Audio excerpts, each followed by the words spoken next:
Ever feel like you're kind of, stuck on autopilot, going through the motions, but not really making headway on the stuff that really matters? Hmm.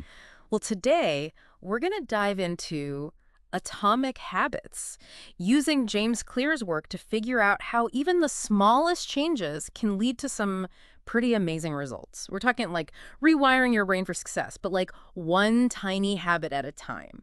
What I find fascinating is that Clear, he doesn't just hit you with a pep talk about willpower, right? Yeah. He lays out this framework, this like scientific roadmap to get why we do the things we do. Okay, so let's unpack that roadmap a bit. One of the first things that really hit me was that whole plateau of latent potential idea. It's like you're putting in the work, but not seeing those instant results. Right. Kind of discouraging, But honestly. absolutely. Yeah. But picture this for a second. An ice cube, right? Ah. Slowly warming up. Yeah. Nothing seems to be happening until, boom, you hit that 32 degrees and bam, it melts. Right. Same principles at play with building habits. These small, consistent things you're doing, they're building the foundation for that aha moment, even if you can't see it yet. So it's like those hidden progress bars we don't get in real life. Exactly. They may not always have those visual cues, but the work is happening even when it feels like we're just spinning our wheels. Absolutely. And that brings us to a huge key concept: identity-based habits. Think of it this way. It's not just about wanting to exercise more. It's about choosing to be the kind of person who prioritizes their health. So like instead of saying, I want to be a writer, I should be saying, I am a writer. Yes. That feels different, though. Right. Stronger somehow. Yeah. It is. Mm-hmm. Because it's not just some aim out there. It's about making what you do match the person you're becoming. Okay, so how do we actually make that shift? How do we rewire those brains to really embrace these new positive habits? Well, Clear breaks down habit formation into 4 key stages: cue, craving, response, and reward. Think of like an experienced paramedic. They walk into a room and instantly they're picking up on these subtle signs that someone might be having a heart attack. Wow, their brain is making those connections without them even realizing it. Years of experience, I guess. Precisely. Their brains learn to connect specific cues with a particular outcome and how they got to react. And we can totally use this same process for ourselves, too. Interesting. By understanding how cues trigger cravings, which then get us to respond a certain way and ultimately lead to rewards. Yeah. We can intentionally design habits that stick. So instead of fighting our brains, we're like on the same team. Exactly. It's about getting how the system works and using it for good. So let's say I want to make reading a daily thing. How do these 4 stages play out there? Okay, so first, the cue. You could put a book on your nightstand, make it the first thing you see when you wake up. Right. That visual cue triggers the desire to get lost in a story, you know? Interesting. So it doesn't have to be this whole big thing, just a consistent trigger. Precisely. Then the response, the reading itself. Maybe make a rule. 10 minutes each morning, no matter what. 10 minutes isn't a lot, though. Sure, but it's about building the routine. Right, those small steps build up. But what about the reward? How do we make sure that positive loop happens, especially for habits that don't have a big, instant payoff? That's where I kind of get tripped up. I can set the cue, do the thing, but the reward, it's like, where's the party? Especially with stuff like reading, 10 minutes isn't exactly a dopamine rush. Ah, see, that's where really grokking dopamine comes in. It's less about the reward itself, more about knowing it's coming, that anticipation. Okay. Think about that first coffee in the morning. Wanting it is often better than actually drinking it. Right, okay, I get that. But how do we hack that for, like, good habits, not just coffee? One word: temptation bundling. Mm. Clear talks about this. You connect something you have to do with something you want to do. So let's say you're a podcast junkie. Hopefully of this one. Chuckles. Exactly. You only let yourself listen while you exercise. Dude, I do that. It's the best. Used to hate working out. Now it's like, give me my podcast time. Guilt-free enjoyment. There you go. You're using a craving you already have to fuel a new habit. And this whole idea, it goes beyond just our own routines, too. Think about your environment, the people in your life. Right.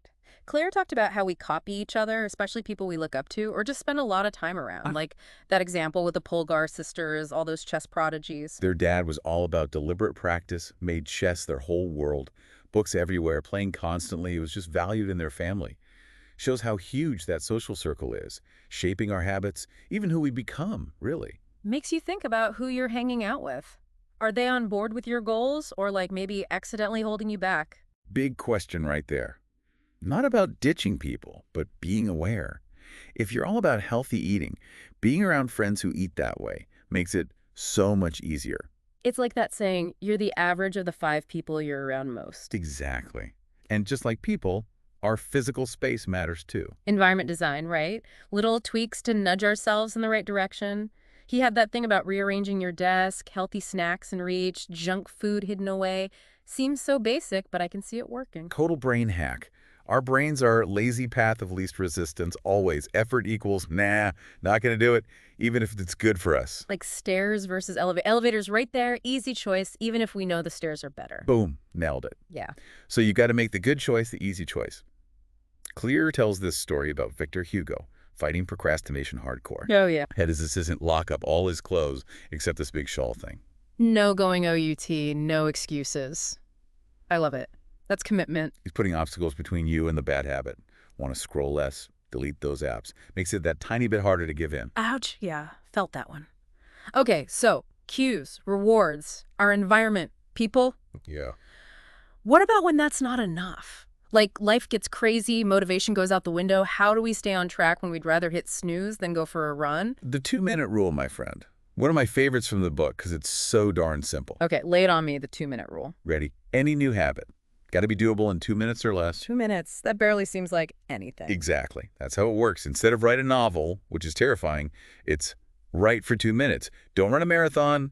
Put on my shoes and get outside. Okay, yeah, I'm seeing it. That whole huge task thing is definitely what stops me before I even start. Right. But 2 minutes, you can talk yourself into anything for 2 minutes. It's like that saying, a journey of 1,000 miles. Starts with a single step, but make it a 2-minute step. Even better. Exactly.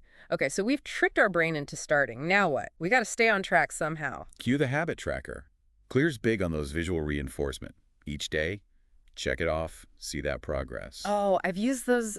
They're weirdly motivating. Like, those little check marks add up, you know? It's Yeah. like proof you're actually doing it.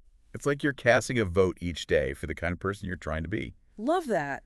But gotta watch out for Goodhart's law here. Good Hearts rings a bell. It's about how if you focus on a number too much, it kind of loses its meaning, right? Bingo. You get so obsessed with hitting that target, you forget what it was even FOR. So track the progress, but don't get lost in the numbers themselves. 100%. And speaking of staying on track, remember how we talked about those social circles? Well, Clear's got this idea of an accountability partner. Oh, yeah, like a gym buddy. You bail less often when someone's waiting for you. Exactly. But he takes it up a notch. Yep. Habit contract. Sounds intense, right? You write down your goals. What happens if you don't do it? And you get someone to sign it. Yep. Makes it real. Clear told that story about Brian Harris, lost a bunch of weight, had financial penalties if he missed his goals, even agreed to wear a rival team's hat.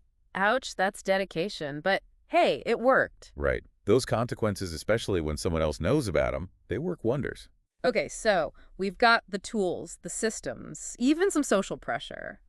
What about just feeling it, you know? How do you get in the mindset where you actually like the process, not just the finish line?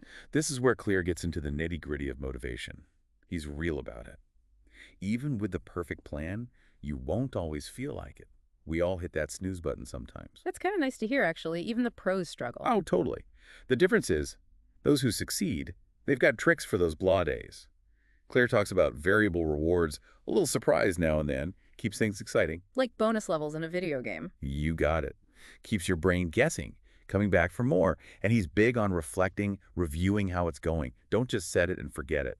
Right, gotta adjust as you go. Like he said about the LA Lakers, they had that whole career best effort thing. Already amazing players, but constantly tweaking, analyzing, got them even better. Exactly. It's never done. You keep learning, improving. And I think this is a great place to wrap up our little Atomic Habits deep dive, wouldn't you say? Totally. So much to think about. We covered so much. Small steps, consistency, those hidden progress bars, the power of our environment, accountability. And most importantly, it's not about becoming a whole new person overnight. It's about finding what works for you, one tiny habit at a time. And enjoying the ride, right? Absolutely. Thanks for joining us on this deep dive, everyone. We'll see you next time for more insights on unlocking your potential.